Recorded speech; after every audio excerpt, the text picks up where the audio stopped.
ವಾಲ್ಮೀಕಿ ಸಮುದಾಯದ ವಿರುದ್ಧ ಅವ್ಯಾಚ್ಯವಾಗಿ ಮಾತನಾಡಿದ್ದ ಮಾಜಿ ಸಂಸದ ರಮೇಶ್ ಕತ್ತಿ ವಿರುದ್ಧ ಇಡೀ ವಾಲ್ಮೀಕಿ ಸಮುದಾಯ ರೊಚ್ಚಿಗೆದ್ದಿದೆ.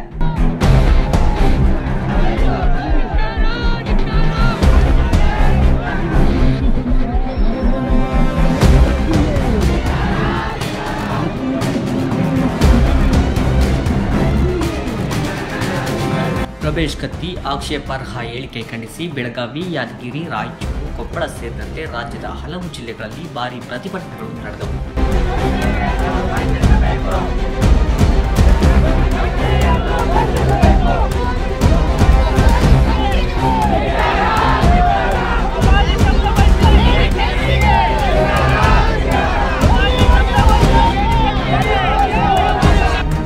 ಸಾವಿರಾರು ಸಂಖ್ಯೆಯಲ್ಲಿ ವಾಲ್ಮೀಕಿ ಸಮುದಾಯದ ಜನ ಪ್ರತಿಭಟನೆಯಲ್ಲಿ ಭಾಗಿಯಾಗಿದ್ದರು. ಕೆಲವೆಡೆ ಟೈರ್ಗೆ ಬೆಂಕಿ ಹಚ್ಚಿ ಆಕ್ರೋಶ ವ್ಯಕ್ತಪಡಿಸಲಾಗಿದೆ. ಇನ್ನು ಕೆಲವೆಡೆ ರಮೇಶ್ ಕತ್ತಿ ಭಾವಚಿತ್ರ ಸುಟ್ಟು ಚಪ್ಪಲಿಯಿಂದ ಹೊಡೆದು ಆಕ್ರೋಶ ವ್ಯಕ್ತಪಡಿಸಿದ್ದಾರೆ.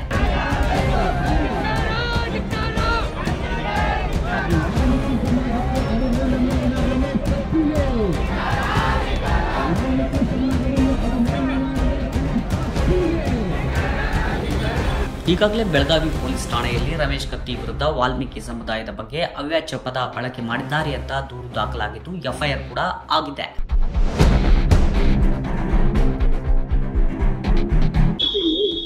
ಜಾತಿ ನಿಂದನೆಯನ್ನ ಮಾಡುವ ಭಾಗವಾಗಿ ಇವತ್ತು ದಾವಣಗೆರೆ ವಾಲ್ಮೀಕಿ ಸಮುದಾಯದ ಎಲ್ಲ ಜನರು ಅವ್ರ ಮೇಲೆ ಇವತ್ತೊಂದು ಪೊಲೀಸ್ ಕೇಸನ್ನ ರಿಜಿಸ್ಟರ್ ಮಾಡ್ತಾರೆ. ಕಾರಣ ಏನು ಅಂತ ಗೊತ್ತಿರುವಂಥದ್ದು ಎಲ್ಲ ಸೋಷಿಯಲ್ ಮೀಡಿಯಾದಲ್ಲಿ ಬೆಳಗಾವಿಯ DCC ಬ್ಯಾಂಕಿನ ಚುನಾವಣೆಯ ಭಾಗವಾಗಿ ಸೋಲು ಅನುಭವಿಸಿದ ಕಾರಣಕ್ಕಾಗಿ ಅವರು ಬೇಡರು ಸೋಳೆ ಮಕ್ಕಳು ಅನ್ನೋ ಪದವನ್ನ ಬಳಸಿದ್ದಾರೆ. ಈಗ ವಾಲ್ಮೀಕಿ ಸಮುದಾಯದ ಒತ್ತಾಯ ಏನು ಅಂದ್ರೆ ರಮೇಶ್ ಕತ್ತಿ ವಾಲ್ಮೀಕಿ ಸಮುದಾಯಕ್ಕೆ ಬಹಿರಂಗವಾಗಿ ಕ್ಷಮೆ ಕೇಳಬೇಕು ಅಂತ ಒತ್ತಾಯಿಸಿದ್ದಾರೆ. ರಮೇಶ್ ಕತ್ತಿ ಅವರು ಒಳ್ಳೆಯ ಸರ್ಕಾರದೊಳಗೆ ಹುಟ್ಟಿಕೊಂಡು ಊರಲ್ಲಿ ಬರ್ತಕ್ಕಂಥ ಅವ್ಯಾಚ್ಯ ಶಬ್ದಗಳು ಬರಬಾರ್ದು. ಆ ನಿಟ್ಟಿನೊಳಗ ವೈಯಕ್ತಿಕವಾಗಿ ಈ ಮಾಜಿ ಸಂಸದರಾಗಿದ್ರು ಕೂಡ ಒಂದು ವಾಲ್ಮೀಕಿ ಸಮಾಜಕ್ಕೆ ನೇರವಾಗಿ ಜಾತಿಯತೆ ಮಾತಾಡ್ತಂದ್ರೆ ಮಹಾ ತಪ್ಪಾಗೈತಿ. ಅದನ್ನ ನಾವು ಖಂಡಿಸ್ತೀವಿ. ಕೂಡಲೇ ಅವ್ರ ಇದ್ರ ಬಗ್ಗೆ ನಮ್ಮ ಜಿಲ್ಲಾದ್ಯಂತ ಹೋಗಿ ಎಲ್ಲಾ ಕಡೆ ಕ್ಷಮೆ ಕೇಳ್ಕೊಳ್ಳೋಕೆ ವ್ಯವಸ್ಥೆ ಆಗ್ಬೇಕು. ಯಾಕಂದ್ರೆ ನಮ್ಮಲ್ಲಿ ಕ್ಷೇತ್ರದೊಳಗ ಲಿಂಗಾಯತ ಸಮಾಜ ಎಷ್ಟು ಒಳ್ಳೆಯವ್ರದಾರ, ಒಂದು ಶಬ್ದ ಮಾತಾಡಂಗಿಲ್ಲ, ಅವ್ಯಾಸ ಶಬ್ದ ಬರಂಗಿಲ್ಲ ಅವ್ರ ಕಡೆಯಿಂದ. ಅಂತಾರ ಲಿಂಗಾಯತ ಸಮಾಜಕ್ಕೆ ಅವಮಾನ ಮಾಡ್ತಾರ ಅವ್ರು ಮಾತಾಡಿ ಲಿಂಗಾಯತ ಸಮಾಜ ಅವ್ರೊಬ್ರು ಮಾಡಿ ಎಲ್ಲರಿಗೂ ತೊಂದರೆ ಕೊಡುವಂಗ್ ಮಾಡ್ತಾರ. ಅದಕ್ಕೆ ಆ ನಿಟ್ಟಿನೊಳಗ ಅವ್ರು ಇದನ್ನ ಬಗ್ಗೆ ಕ್ಷಮೆ ಕೇಳ್ಬೇಕಂತ ನನ್ನ ವಿನಂತಿ. ಇನ್ನು ವಾಲ್ಮೀಕಿ ಪೀಠದ ಸ್ವಾಮೀಜಿ ಪ್ರಸನ್ನಾನಂದಪುರಿ ಶ್ರೀಗಳು ಸರ್ಕಾರ ಕೂಡಲೇ ರಮೇಶ್ ಕತ್ತಿ ವಿರುದ್ಧ ಕ್ರಮ ಕೈಗೊಳ್ಳಬೇಕು ಎಂದು ಆಗ್ರಹಿಸಿದ್ದಾರೆ.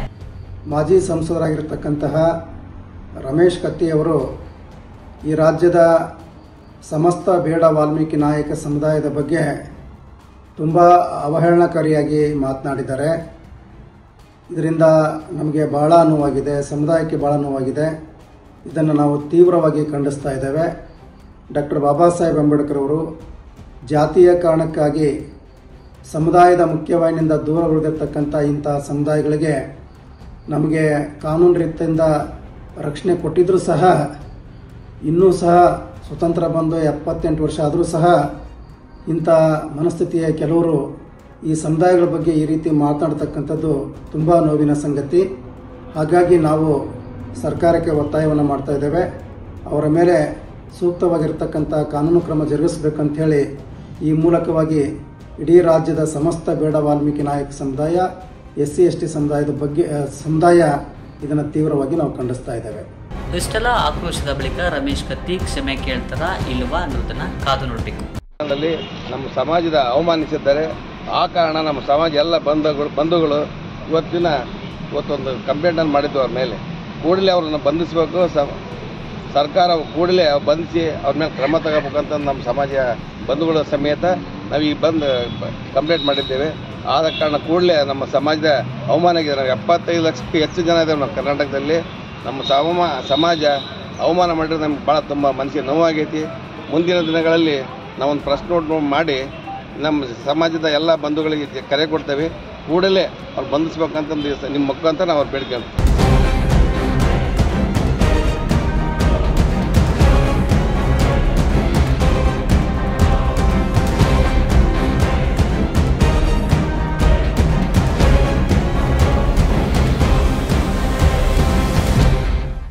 ಬಿಗ್ ಟಿವಿ ಕರ್ನಾಟಕ ಯೂಟ್ಯೂಬ್ ಚಾನಲ್ಗೆ ಈಗಲೇ ಸಬ್ಸ್ಕ್ರೈಬ್ ಮಾಡಿ.